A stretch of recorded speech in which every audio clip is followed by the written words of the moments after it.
about, in the parking lot area. I know they've been doing a lot of. I think that's where they have recovered the body or whatever they recovered from there. Body? Had you heard anything? Had you seen anything there? Had you seen anything there? I mean, we don't know if this is the same person. You know what I mean? Like, they took out a body there earlier. We don't know if it's the same person or not. That's how we're trying to ask people if they know who lived there. I don't know anyone that would want to hurt her. She was as nice person as there is.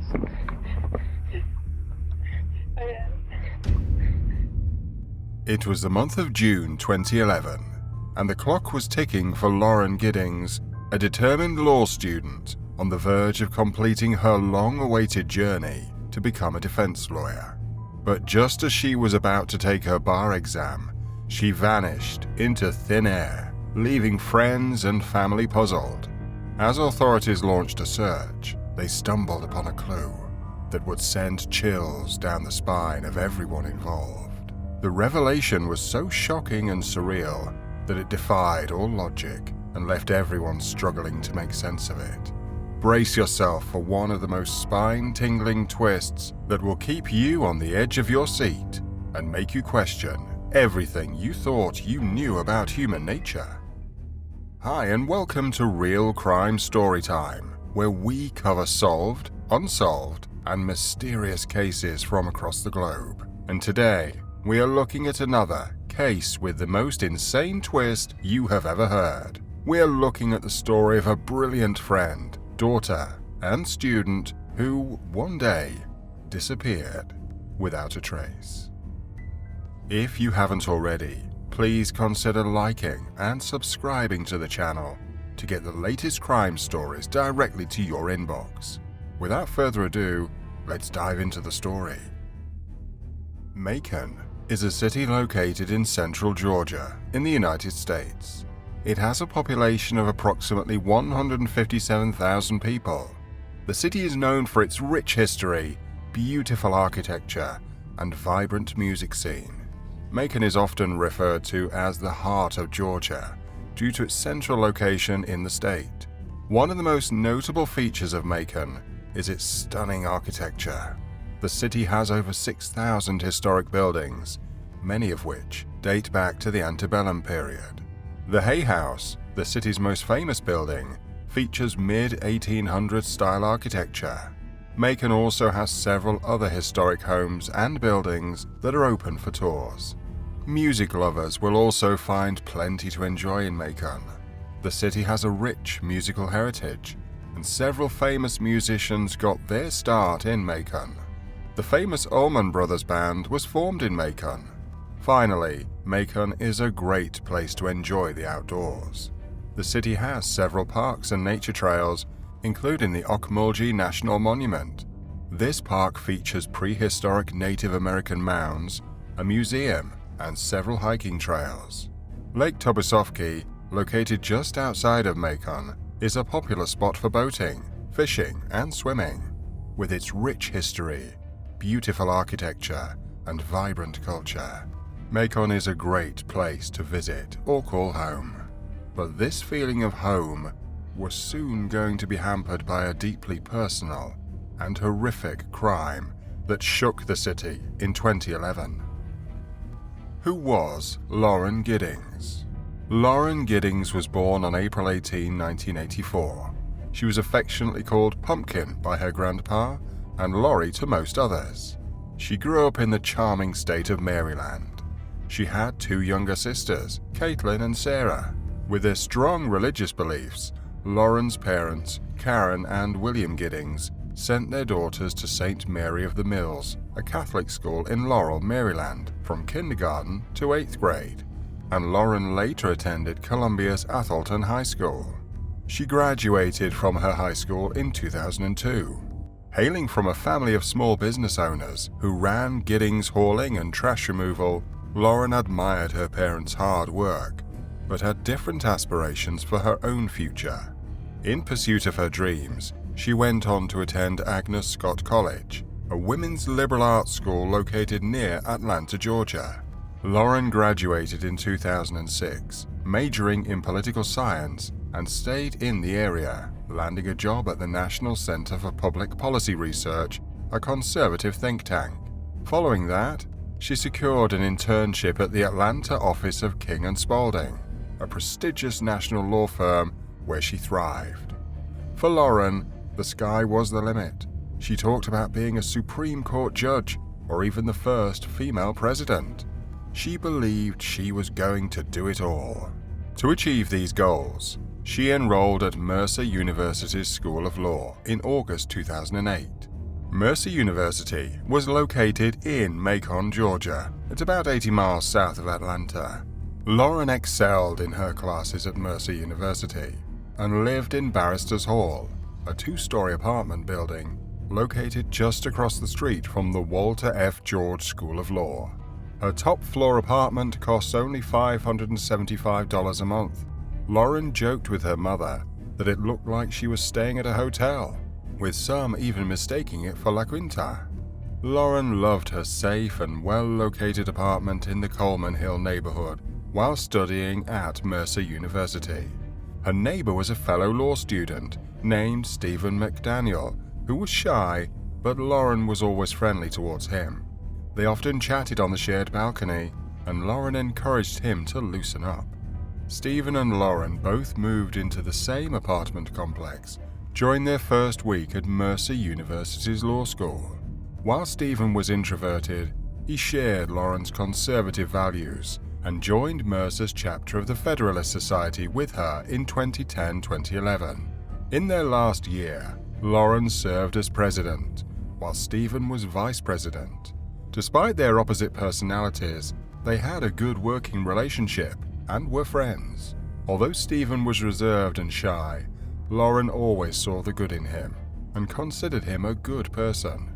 Lauren Giddings graduated from Mercer University in May 2011 and immediately began preparing for the Georgia bar exam in late July. She also had a boyfriend named David Van Diver. Although he lived far away in Atlanta, they both loved each other. He was a lawyer too, and they both had met at one of Lauren's internship programs. Her determination to become a public defender fueled her unwavering focus, but things were suddenly going to change for Lauren.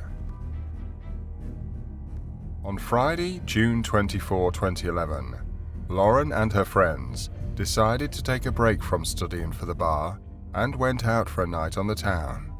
They had a great time at the Rookery and Bottoms Up. The next morning, on the 25th, she went to the Macon Country Club to relax and then returned home to Barrister's Hall. As she parked her car and headed to her apartment, she couldn't shake the feeling that something wasn't right. Lauren's lease at her Barrister's Hall apartment was up at the end of that week, and she needed to spend some time packing it all up. She thought maybe this was why she was worried and anxious. Her dog, Butterbean, was staying with her family in Maryland in the meantime, and a friend had agreed to let her stay on their couch while she looked for a job and a more permanent place to live. By 10:30 that night, Lauren was almost done for the day and ready to go to sleep, her face lit only by the glow of her computer screen. She was typing out an email to her boyfriend, David Van Diver, who was thousands of miles away in California. As she typed, a sense of unease crept over her.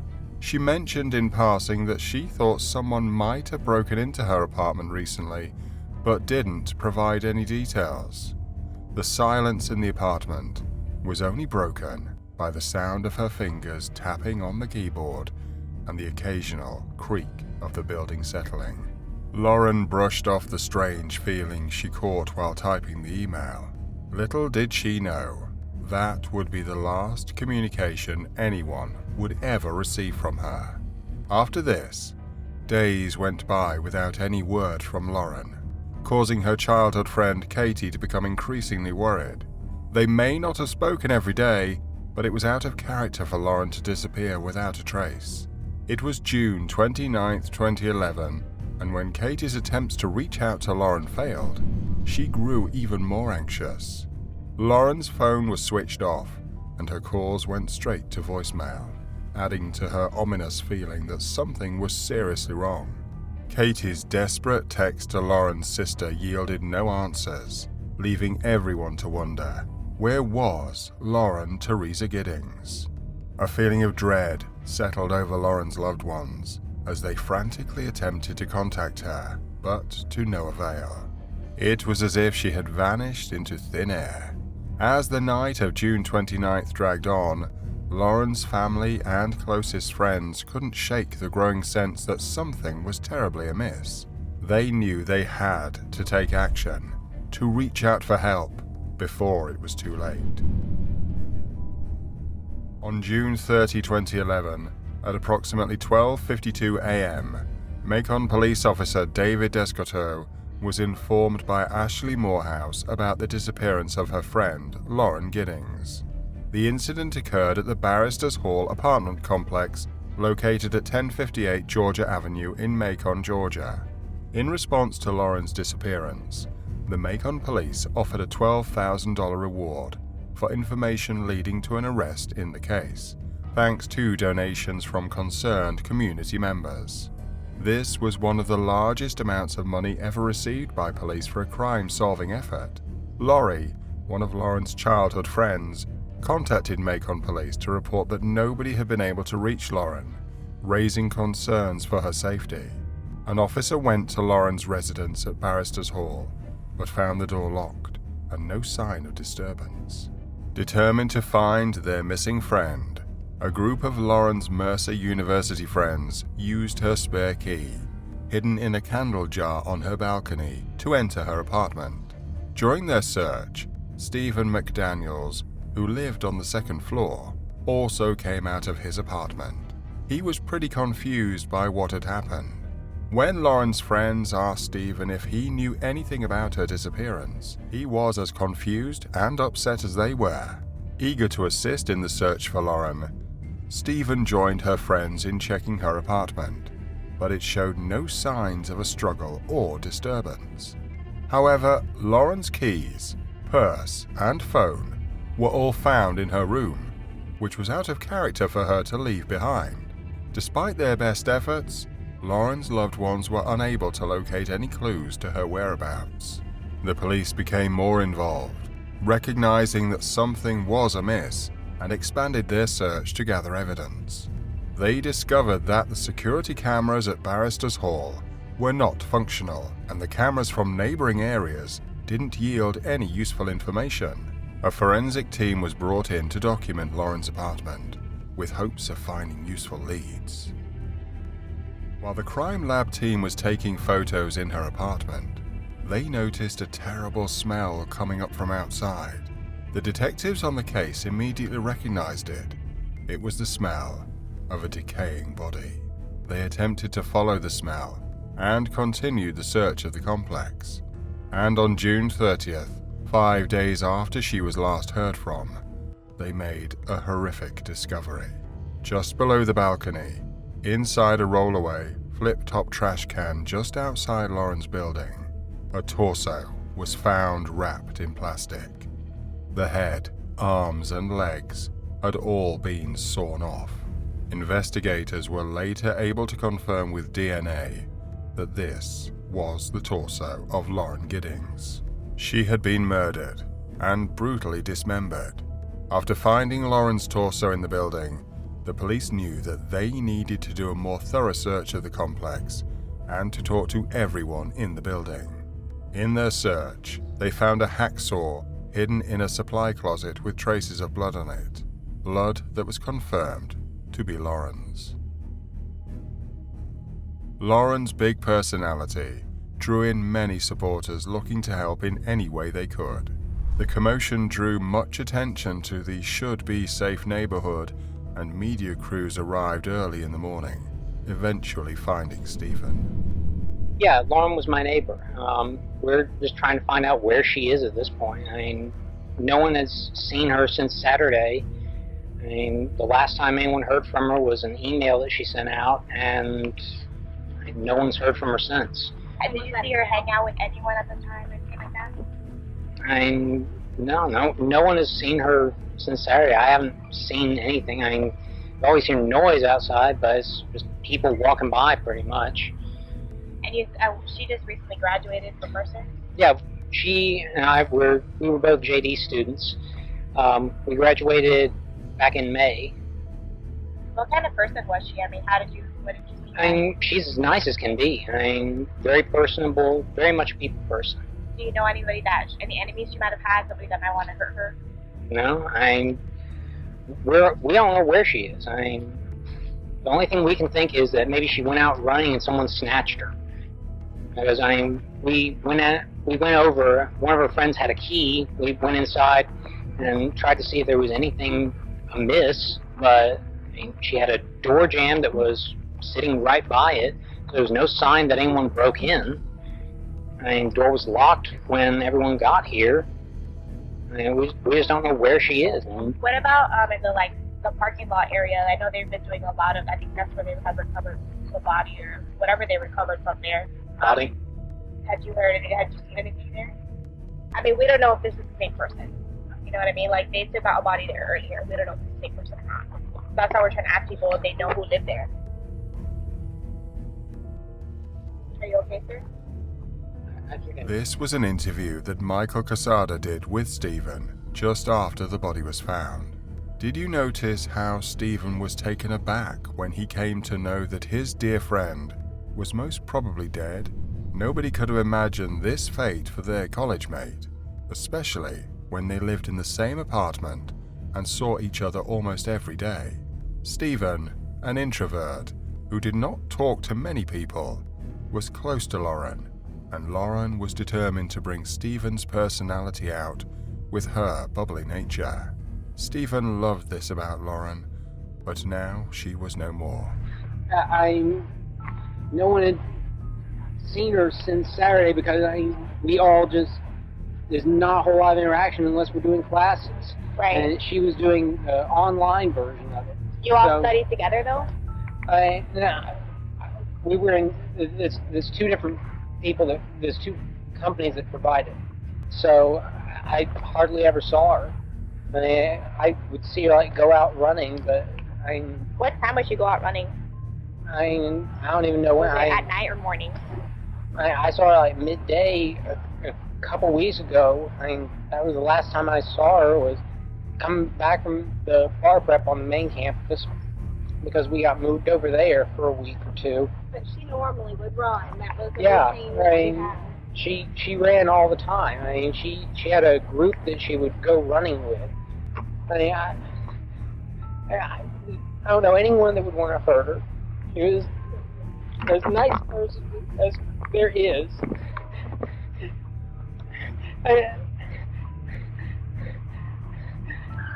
Was she moving soon? Did you know anything about her? Yeah.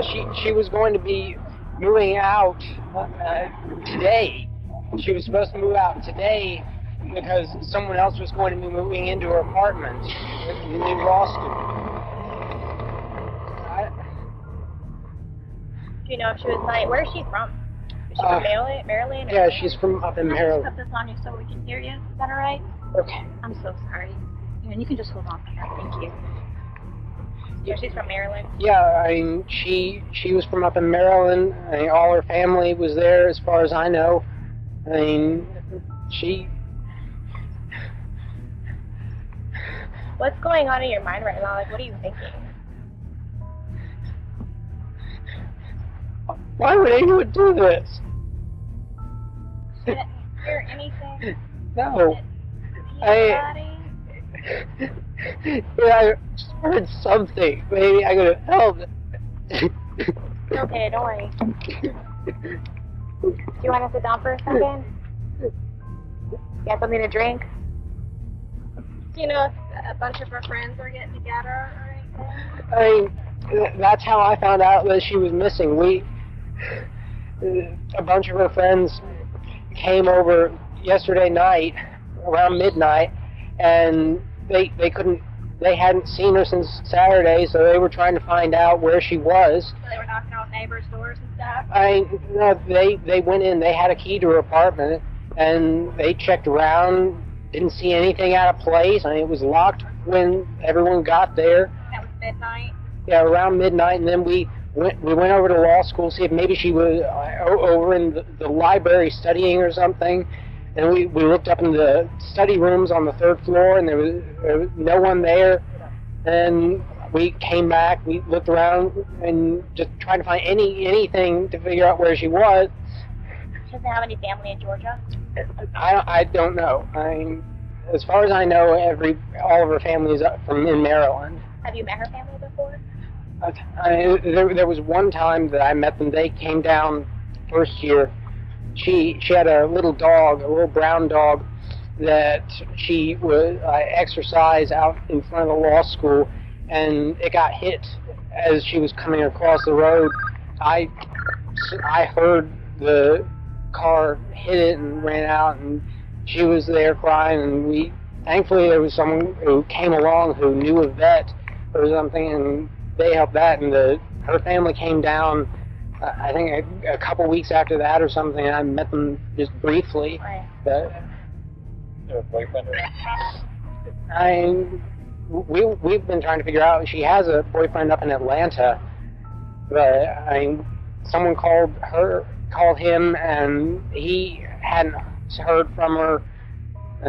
Just no one could figure out where she was. After calming down a bit, poor Stephen came back. Maybe he just wanted to rant.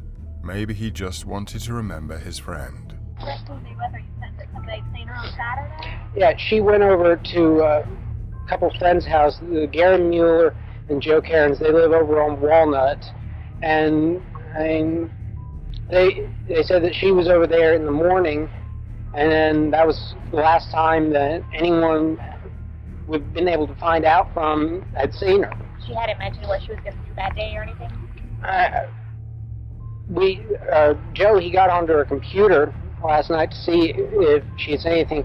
She'd sent an email out to some people that afternoon talking about like going out to eat or something. And the last thing that there was an email that she sent out after 10 that night where she sent to, I think it was someone in Atlanta, a friend of hers in Atlanta, and she said that she was afraid in her apartment that she thought that someone had tried to break in on Thursday night, and she was afraid to stay in there. But Where did you hear that from? From Joe? He pulled it up and we read it off the screen. And she had sent that to a friend in Atlanta? Yeah, I can't remember his name, but... And you hadn't heard anything on Thursday night? No. She never came to you to tell you anything? No, if she had, I could have done something. I could have lent her a handgun. I've got a little handgun that I have for defense. And Or she could have slept over or something? yeah, something. If she was afraid in her apartment, then get her out of there. Is that her? That's what she said in the email. She thought that someone had tried to break into her apartment. She said, like, Macon hoodlums tried to break into my apartment on Thursday. As you can see in the video, Stephen had a very vivid memory of Lauren.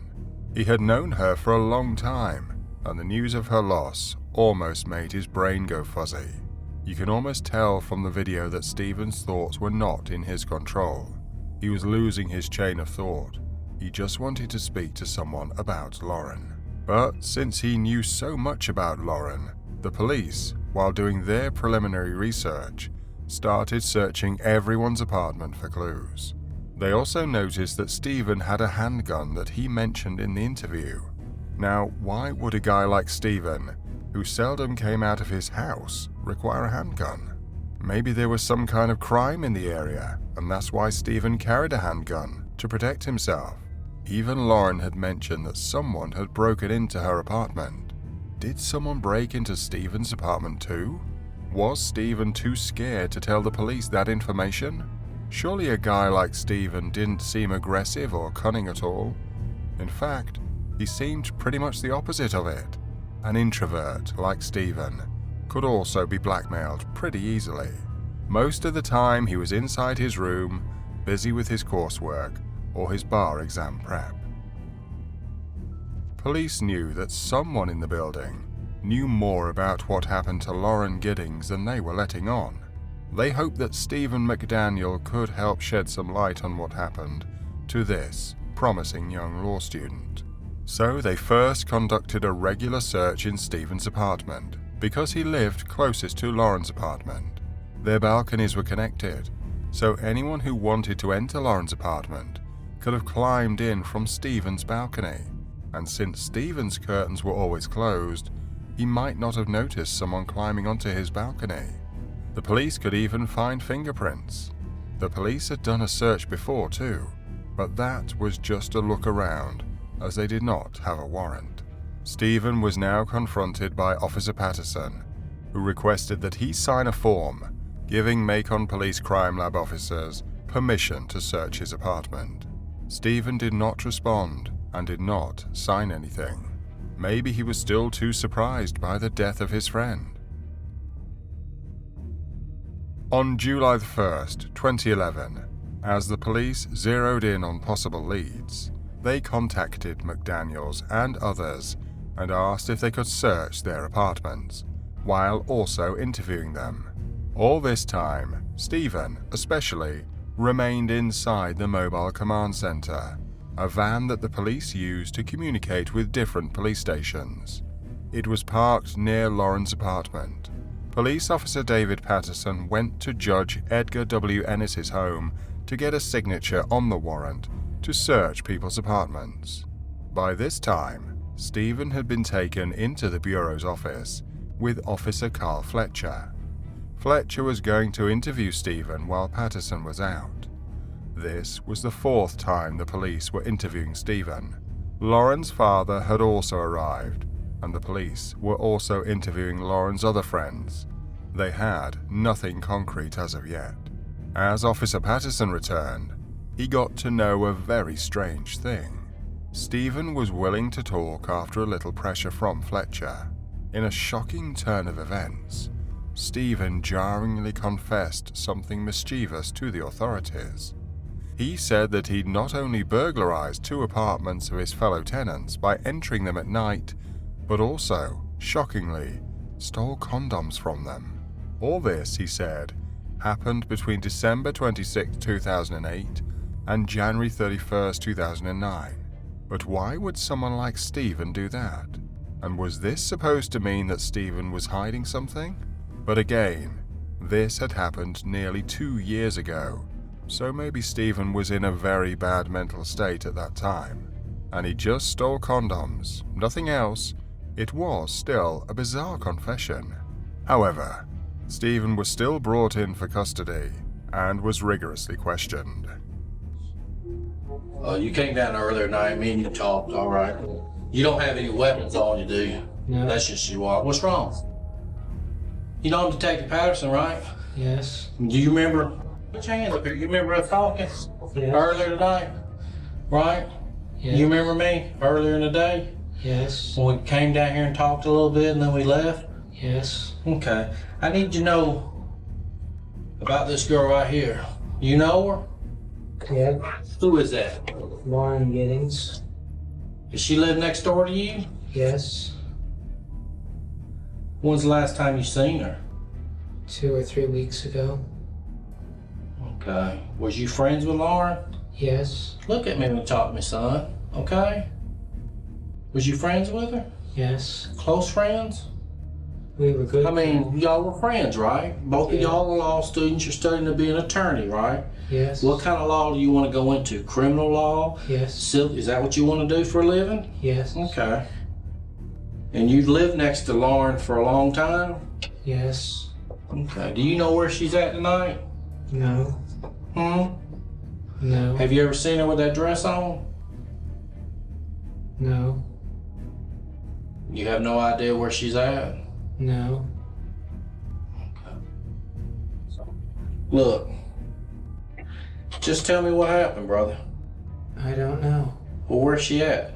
I need you, I'm asking you for your help. I'm a detective, and I'm asking you for your help. Okay, I'm asking you for help. I need your help. Can you help me? I don't know. You don't know if you can help me? Yes. I need your help.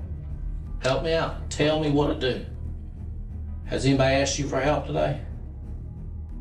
I'm asking you as a friend for help. Can you help me? I don't know. I need to know where Lauren's at. I don't know. When's the last time you seen her?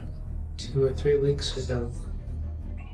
Have you ever seen anybody over her house the last couple nights? No. Okay. If you knew where she was, would you tell me? Yes. How many guns did you have in your apartment? 3. What are they? Do you know what they are? A rifle. What kind of rifle did you have? An AK semi-automatic. What kind of pistols do you own? EAA Witness. Full size and compact. Okay. And then you had that samurai sword? Yes. And what about the knife? Which knife? The one that was, remember you showed me it was dull? Yes. What kind of knife is that? Because I don't know. Kukri. What other knives did I miss? There's a pocket knife that's on the table. Are you a knife collector or a knife person, or No. you just like knives? I used to collect swords. I mean, do you know your swords? Yes. I mean, to sell and trade swords? No. Is that how Lauren looked with the long hair the last time you seen her? Yes. Or that's how she looks? Yes.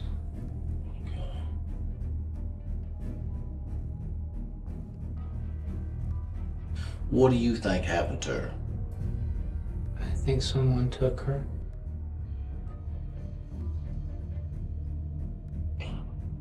You don't think somebody got her when she got back to her apartment?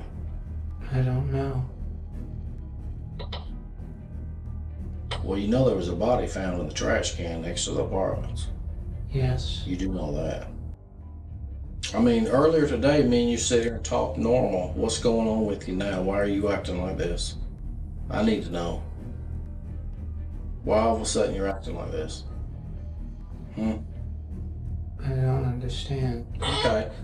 Earlier today, we sat here and talked. But now you're acting like you don't know what's going on.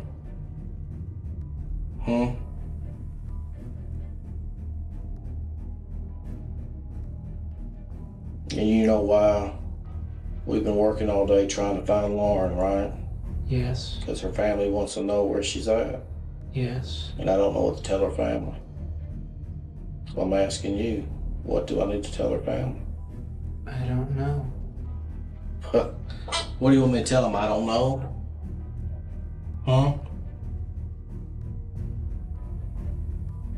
Is that what you want me to tell them? Because you're all over the news. You sure stood out there and ran your mouth to the news media. But now you're gonna get out here and you don't fucking know. You know. You're just a sorry piece of shit that don't give a fuck. Right? No. Well, why'd you tell the media everything? Do you need to see what you told the media today? It was on the 11 o'clock news. Well, I'm asking you. Tell me. I want to know. Alright, now what was this? Why were the police being so rude to Stephen? It almost looked like they were trying to state that Stephen was the killer of Lauren. Girl right here, your neighbor, she's missing. I know. You went looking for her last night. Yes. Did you hurt Lauren? No. Stephen, did you hurt Lauren? No. I know this is hard for you to tell it, but it's weighing on you right now, ain't it, Stephen? What'd you do, buddy? I didn't do anything. What'd you do to Lauren? I didn't do anything. What do you know about that body we found today? I don't know. You don't know? What if I told you that I believe that you do know? I don't. What if I told you that I could prove it? I don't know. You don't know? Is there a chance? But you do admit that there's a chance that I possibly have evidence to show that you do have something to do with that body, correct? I don't. You're lying, Stephen. I wanted to give you an opportunity to tell it. I wanted to be here with you to go through that process because I know you're not a monster, man. I know you're not a bad guy. You're just a hard-working student trying to pass a bar exam, ain't you? You went into her apartment, Stephen, and you hurt that girl. No, I didn't. You did, buddy. You hurt her, Stephen. No, I didn't. Yeah, you did. Why won't you tell me, Stephen? I didn't do it. I'm gonna take this from me. You don't deserve to look at it. Just stay right here, okay? Okay. I appreciate all your cooperation tonight, okay? Okay. Now, obviously everyone knows that the police have these kinds of interrogations to try and extract a confession from the suspect. That's how they nabbed Stephen for burglary, right? You have any friends here in Macon? Yes. Name one, because everybody I talked to said they ain't your friend.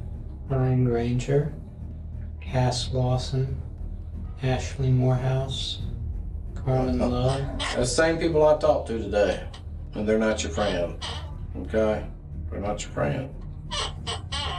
Nobody's coming to visit you, so you can sit there with that dumb look on your face. But it's over. You enjoyed yourself, and it's all over now. Okay? Anything you want to say? I don't know. I didn't do anything. Well, that's what you say. But I'm telling you, you did.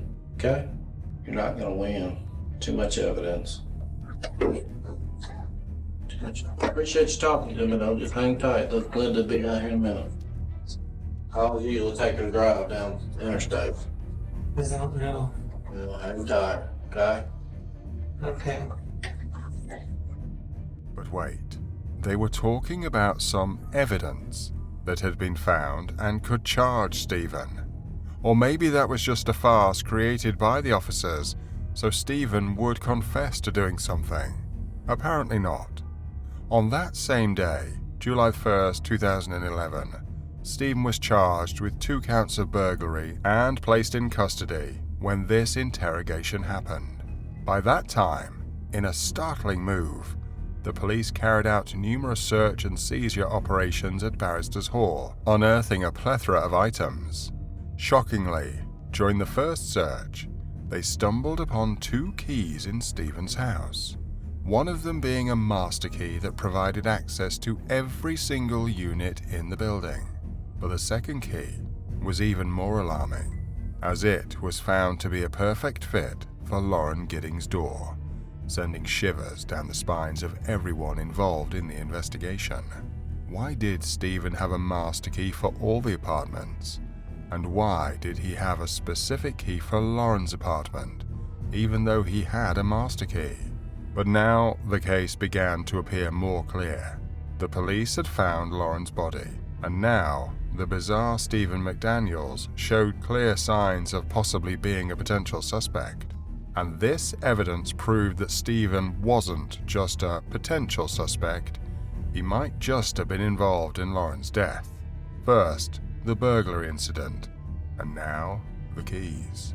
As the investigation into Lauren's disappearance intensified, Stephen found himself under police custody and constant interrogation. The authorities were relentless in their pursuit of information, convinced that Stephen was the culprit. With every search of his apartment, the evidence against him piled up. The confiscated laptops and storage devices held a treasure trove of incriminating data that would later be used as damning testimony in court. The month-long ordeal was a harrowing experience for Stephen, but the shocking discoveries that were made only added to the gravity of the situation. The evidence found on Stephen's laptops and storage devices was a dark and disturbing revelation. Among the sordid details were searches for nude images of Lauren Giddings, and even more sickening, a collection of videos featuring illegal and disturbing videos that would later result in criminal charges. However, perhaps the most chilling of all was the series of videos taken by Stephen from outside Lauren's second-story bedroom window, using a camera attached to a long stick. The footage played in the background of one of the videos was from the very night of Lauren's murder.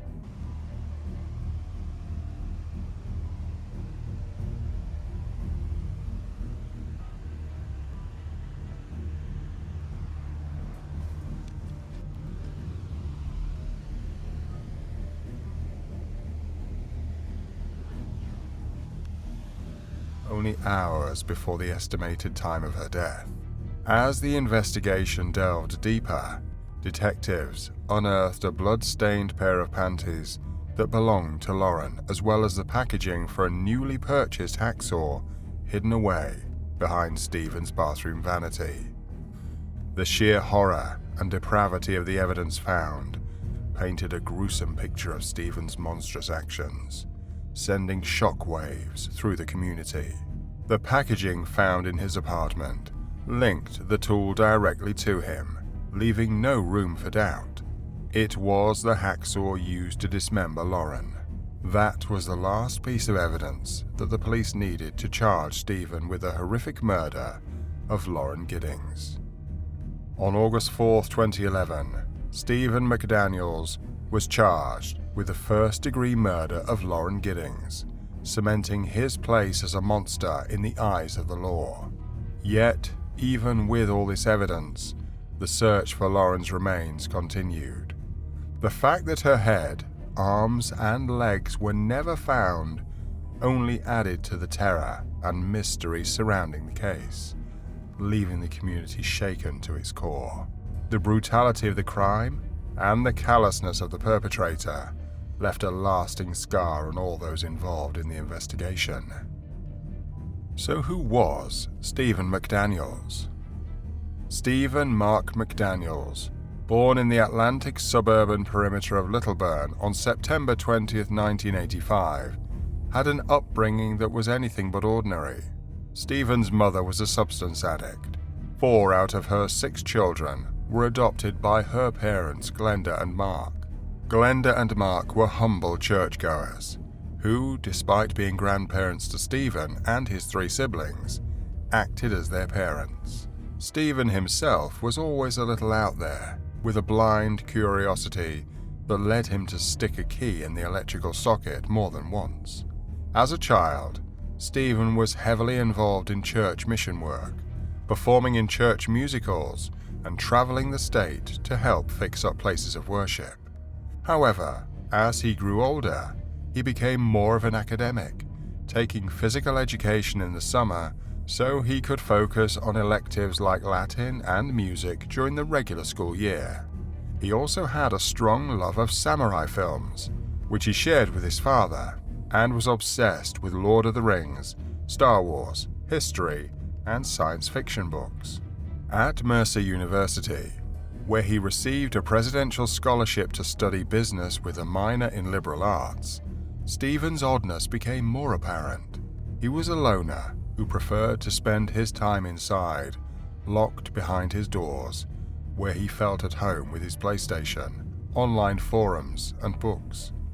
He even wrote a 59-page novella titled Story of Tavir, which the detective who read it described as a mix between Lord of the Rings and Harry Potter.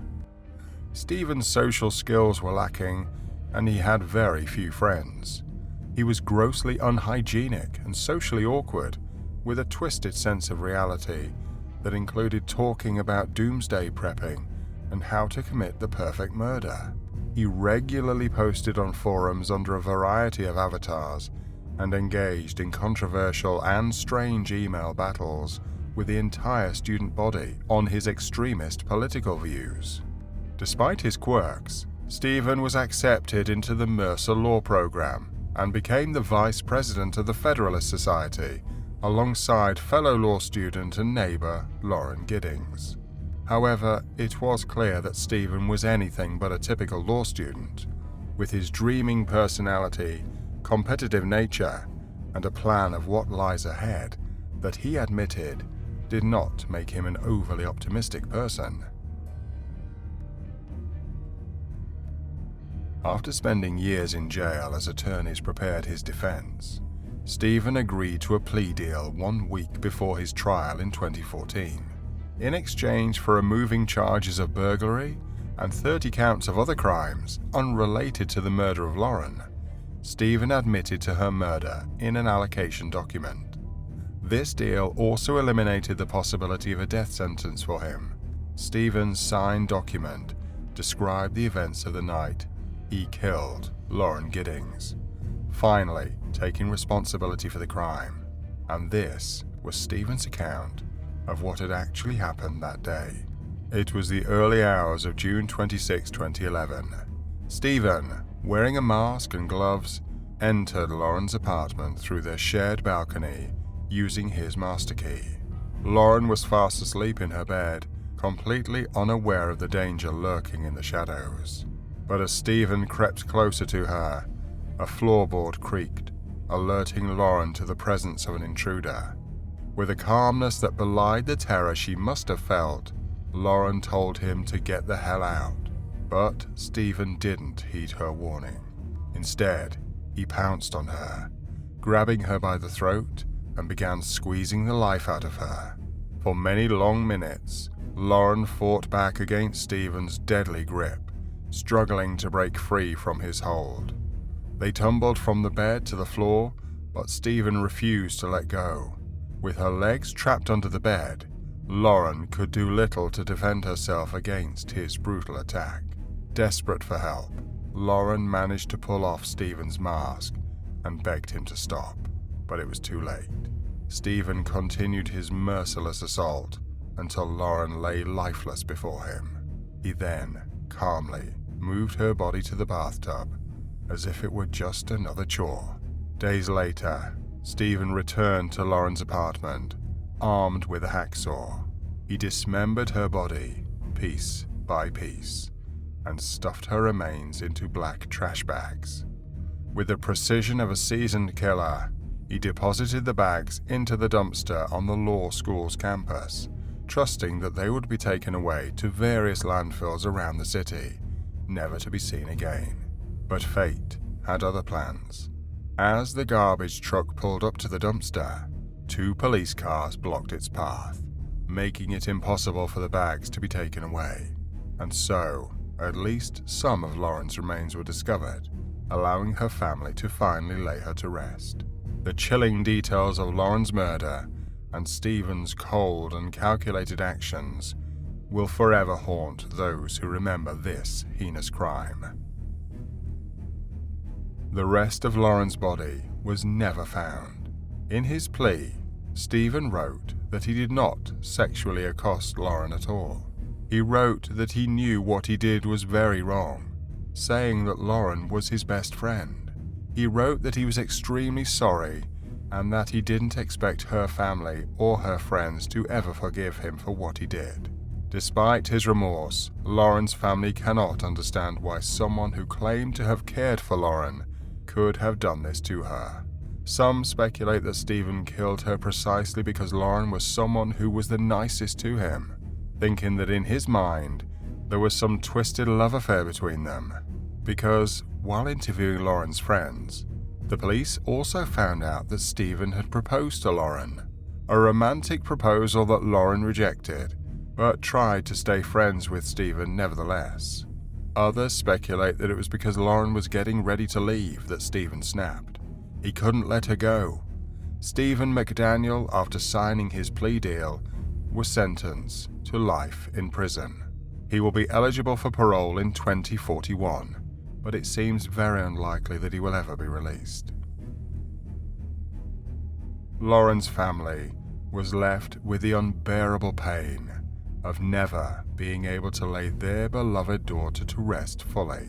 The fact that her entire body was never found only added to their grief, leaving them to wonder what happened to the missing parts of her remains. Stephen's admission of guilt and apology could not bring back their daughter, sister, and friend. They were left to grapple with the thought that someone who was once so close to Lauren could commit such a heinous act of violence against her. Despite the hope for justice through Stephen's life sentence, Lauren's family and friends will never fully find closure. The loss of Lauren will haunt them, and the thought that she suffered in her final moments is too much to bear. The tragedy of her life being cut short is something that no family should ever have to endure. Do you think that Stephen did this just because Lauren did not accept his romantic proposal? Or was he just a psychopath, as evident from all his other actions?